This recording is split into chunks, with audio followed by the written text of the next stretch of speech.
예수님은 하나님의 아들이십니다.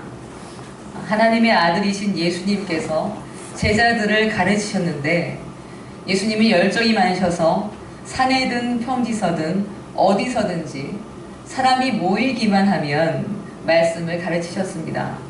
특별히 산에서 말씀을 전하신 내용을 기록해 놓은 것이 오늘 본문 말씀입니다. 성경 말씀을 처음 보시는 분들은 잘 모르시겠지만 마태복음이라는 복음서의 5장부터 7장까지는 예수님께서 산에서 말씀하신 것을 그대로 기록해 놓은 것입니다. 우리는 오늘 그 중에 일부만 읽어보았습니다. 오늘 읽으신 본문을 38절만 우리 다 같이 한번 읽어보겠습니다. 또 눈은 눈으로 이는 이로 갚으라 하였다는 것을 너희가 들었으나 아멘. 눈에는 눈으로 갚고 이는 이로 갚으라, 이 말은 잘못한 대로 갚아주어라 이런 말입니다. 남의 눈에 상처를 입힌 사람은 자기도 눈에 상처를 내서 갚으라는 말입니다. 또 다른 사람의 일을 부러뜨리거나 상해를 입힌 사람은 또 똑같이 갚아주어라 이런 말입니다. 이것은 당시의 율법이었습니다. 당시는 지금보다 2000년 전의 시대였었는데 우리가 지금 살고 있는 현대 법과는 많이 달랐습니다. 그 옛날에 함무라비 법전처럼 상해를 끼쳤으면 그대로 벌을 받아야만 했습니다. 사실 우리가 볼 때는 참 너무 가혹하다는 생각이 들지 모르겠지만 사실은 이유가 있습니다. 이해가 쉽지는 않으시겠지만 그때는 그것이 약자를 보호하는 것이었습니다. 무슨 말씀이냐면 그때는 힘이 있는 사람들에게 권세가 집중되어 있었기 때문에 힘이 있는 사람은 조그만 손해를 보아도 약자를 크게 벌줄 수가 있었기 때문입니다. 가령 어떤 종이 주인의 아들의 일을 부러뜨렸다고 해보겠습니다. 그런 경우라면 화가 난 주인이 아들의 이 종을 매로 쳐서 죽일 수도 있었습니다.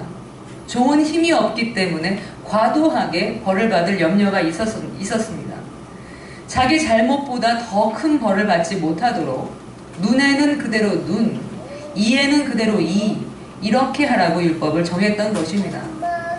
눈에는 눈, 이에는 이, 이것이 당시의 율법이었습니다. 그런데 예수님은 눈에는 눈, 이에는 이, 이렇게 살지 말라고 말씀하셨습니다. 39절 말씀을 같이 보겠습니다. 39절입니다. 나는 너에게 이르노니 악한 자를 대적하지 말라. 누구든지 내 오른편 뺨을 치거든 왼편도 돌려대며. 아멘. 예수님은 똑같이 갚아주는 건 마저도 하지 말라고 말씀하십니다. 악한 사람과 똑같이 대하지 말라는 것입니다. 고의로 내 오른편 뺨을 친다고 해도 똑같이 하지는 말아라 이 말입니다. 오른편 뺨을 치는 행위는요, 여러분, 이스라엘에서는 매우 모욕적인 행동입니다. 오른편 뺨을 치려면 어떻게 해야 되냐면 오른쪽 손등으로 탁 쳐야 됩니다. 오른편 뺨을 때리려면 이렇게 오른쪽 손등으로 탁 쳐야 됩니다. 굉장히 불쾌하고 모욕적인 행동입니다. 그러니까 예수님은 설사 그렇게 모욕적인 행동을 했다고 할지라도 악한 사람을 만난다고 해도 대적하지 말아라 이렇게 말씀하신 것입니다. 그뿐이 아닙니다. 오늘 말씀 계속 보시면 40절 말씀 보시면 내 속옷을 가지고 가려고 하면 겉옷까지도 주어라 이렇게 말씀하십니다. 41절도 보면 억지로 오리를 가게 하거든 심리를 동행하라고 하셨습니다. 42절도 보겠습니다. 42절은 한번 같이 읽어보겠습니다. 내게 구하는 자에게 주며 내게 꾸고자 하는 자에게 거절하지 말라. 아멘. 내게 달라는 사람에게 거절하지 말고 꾸어주는 사람에게는 꾸어달라고 한 사람에게는 꾸어주라고 말씀하십니다. 사랑하는 여러분, 지금 읽은 말씀은 참 쉽지 않은 요청입니다. 그러면 반드시 이렇게 해야 합니까? 이렇게 묻고 싶으신 분들도 아마 계실 것 같습니다. 제가 한 가지 주의할 것을 말씀드려보면 오늘 본문은 일종의 풍자라는 것입니다. 풍자, 패러디를 말하는 것입니다. 문자 그대로의 의미라기보다는 예수님의 그 풍자의 참뜻을 이해하는 것이 더 중요합니다. 속옷을 빼앗아 가려는 사람한테 겉옷까지 주면 여러분 어떻게 될까요? 벌거벗게 될 것입니다. 이스라엘에서는요, 옷이 참 귀합니다. 거의 모든 사람에게 옷은 단 한 벌밖에 없습니다. 속옷하고 겉옷이 전부입니다. 그런데 속옷을 달라는 사람에게 겉옷까지 주라는 말씀이 무슨 뜻일까요? 풍자라는 말씀입니다. 이 말은 무조건 꺼져라, 무조건 손해를 봐라, 이런 말씀이 아닙니다.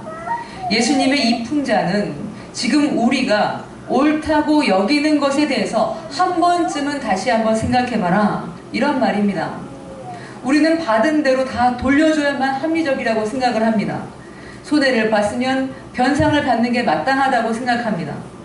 고대 함무라비 법전처럼 눈에는 눈, 이에는 이, 이렇게 원시적으로 죄를 벌하지는 않을지라도 우리가 몸담고 있는 이 세상에서는 당한 만큼 돌려주어야만 하고 받은 만큼 나도 줘야만 옳다고 여긴다는 것입니다. 그런데 여러분은 어떻게 생각하십니까? 옳은가요? 받은 만큼 돌려주는 것이 합리적이니까 옳은 것입니까? 예수님은 너희가 옳다고 생각하는 것이 정말 옳으냐? 합리적이라고, 타당하다고 여기는 그것이 의로운 것이냐? 한번 생각해봐라. 이렇게 생각의 여지를 주신 것입니다. 가만히 생각해보면 받은 대로 돌려줘야 된다는 생각을 내려놓으면 세상이 좀 달라지는 것 같이 보입니다. 우리 조규봉 목사님께서 이런 말씀을 하시더라고요. 누군가 조규봉 목사님의 차를 받고 도망을 쳤더랍니다. 우리 목사님이 어떻게 하셨을까요? 그냥 말았답니다. 저는 그 말을 듣고 웃었습니다. 왜냐하면 저도 똑같은 경험을 했기 때문입니다. 제가 새 차를 뽑았는데요. 레이어를 뽑았는데 누군가 제 차 뒷면을 이렇게 움푹 퍼놓고 왔습니다. 그래서 제 차 옆에 있던 차였던 것 같은데 문을 확 열었던 것 같아요. 그래서 이렇게 움푹 파였습니다. 그래서 제가 어떻게 했을까요? 제 차에는 블랙박스도 있기 때문에 누가 어떻게 했는지 찾아볼 수 있었습니다. 그렇지만 저도 그냥 말았습니다. 이유는 잡아서 따지고 싸우고 변상을 하고 그런 것들이 너무나 싫었기 때문입니다. 꼭 해야 한다고 생각되지 않았습니다. 그렇게 맘먹고 나니까 참 편안해졌습니다. 만약 제가 그렇게 하지 않았다면 어떻게 됐을까요? 찾아내느라고 신경 써야 되고 만나서 얼굴 붉혀야 되고 또 따져야 되고 벌을 줘야 되고 그런 일들을 하지 않아도 되었습니다. 물론 경우마다 다릅니다. 때로는 정의의 투쟁을 해야 할 때도 분명히 있습니다. 다른 사람에게 눈물을 흘리는 행동에 대해서는 정의의 이름으로 결단을 내려야 할 때도 분명히 있습니다. 제가 드리고 싶은 말은 합리적이라고 또 타당하다고 해서 꼭 그렇게 해야만 하느냐, 그런 말씀을 드리는 것입니다. 예수님이 오늘 우리에게 뭐라고 하십니까? 속옷을 내놓으라고 하더냐? 겉옷까지 줘버리면 어때? 이렇게 말씀하시는 것입니다. 예수님은 이어서 이렇게 말씀하셨습니다. 43절입니다. 같이 읽어볼게요. 또 내 이웃을 사랑하고 내 원수를 미워하라 하였다는 것을 너희가 들었으나. 아멘. 이웃을 사랑하되 원수를 미워해라. 이것이 율법에 기록되어 있는 말씀입니다. 원수를 갚아주는 것이 타당하게 보일지도 모르겠습니다. 그런데 예수님은 이 율법에 대해서 이렇게 말씀하셨습니다. 44절입니다. 나는 너희에게 이르노니 너희 원수를 사랑하며 너희를 박해하는 자를 위하여 기도해라. 아멘. 원수라고 미워하는 것보다는 그 원수를 사랑해서 너희 적을 없애버리는 것이 어떻겠느냐, 너희 적까지 그냥 품어버리면 어떻겠느냐, 예수님이 이렇게 말씀하신 것입니다. 인자무적이라는 말이 있습니다. 어진 사람에게는 적이 없습니다. 제가 조규봉 목사님을 만나고 참 좋았던 것은, 제가 반했던 것은 이분이 어지럽다는 것입니다. 어진 분이라는 것입니다. 다른 사람이 아무리 뾰족하게 대해도 조 목사님은 항상 온유합니다. 어떤 분들은 우리 목사님이 속도 없는 줄 압니다. 함부로 대하든지 말을 사납게 하든지 우리 목사님은 언제나 존대하며 잘해주기 때문입니다. 그런데 여러분, 그래서 조 목사님에게는 뭐가 없을까요? 적이 없습니다. 인자무적입니다. 우리는 따지고 합리적으로 손익을 계산하고 아닌 것을 주장하는 것이 나를 위하는 것이라고 생각합니다. 그런데 정말 나를 위하는 것이 무엇일까요? 원수까지도 내 편으로 만들 수 있다면 그것이 정말 내게 좋은 것이 아니겠습니까? 따지고 야단을 친다고 해서 사람이 바뀌지 않습니다. 잘못한 것은 본인이 더 잘합니다. 잘못을 지적해봐야 감정만 상합니다. 그보다도 잘못했어도 지적하지 않고 받아주고 이 사람이 이렇구나 인정해주면 오히려 나를 힘들게 했던 그 사람이 변하기 시작합니다. 인자가 무적이기 때문입니다. 그리고 우리가 원수를 사랑해야 하는 정말 중요한 이유가 있습니다. 왜 원수를 사랑해야 되냐면 45절 말씀을 같이 읽어보겠습니다. 45절입니다. 이같이 한즉 하늘에 계신 너희 아버지의 아들이 되리니 이는 하나님이 그 해를 악인과 선인에게 비추시며 비를 의로운 자와 불의한 자에게 내려주심이라. 아멘. 예수님이 뭐라고 말씀하셨습니까? 하늘에 계신 너희 아버지, 우리 하나님이 아무리 악한 사람이라고 할지라도 사랑하시기 때문이라 이렇게 말씀하십니다. 하나님은 천인공노할 대죄를 저지른 사람일지라도 햇볕을 비춰주시고 비를 내려주십니다. 선한 사람이라고 해서 더 많은 재물을 주시는 것도 아닙니다. 하나님은 골고루 다 사랑해 주십니다. 우리가 사랑받을 자격이 있어서 우리가 뭘 잘했기 때문에 하나님이 우리를 사랑하신 것이 절대로 아닙니다. 로마서 5장 8절에는 이런 말씀이 있습니다. 우리가 아직 죄인 되었을 때에 그리스도께서 우리를 위하여 죽으심으로 하나님께서 우리에 대한 자기의 사랑을 확증하셨느니라. 아멘. 우리가 죄인이었을 때에도 그리스도께서 우리를 위해서 죽으셨습니다. 목숨을 내놓는 사랑을 우리에게 주셨습니다. 우리가 죄인이었을 때 여전히 하나님을 떠나서 내 마음대로 살고 있었을 때에 정의와 사랑은 관심도 없었던 그런 때였을지라도 하나님의 아들이신 예수님의 목숨을 기꺼이 내어주셨다는 말씀입니다. 우리 하나님은요, 사랑입니다. 하나님의 다른 이름은 사랑입니다. 요한일서 4장 16절 말씀을 제가 읽어보겠습니다.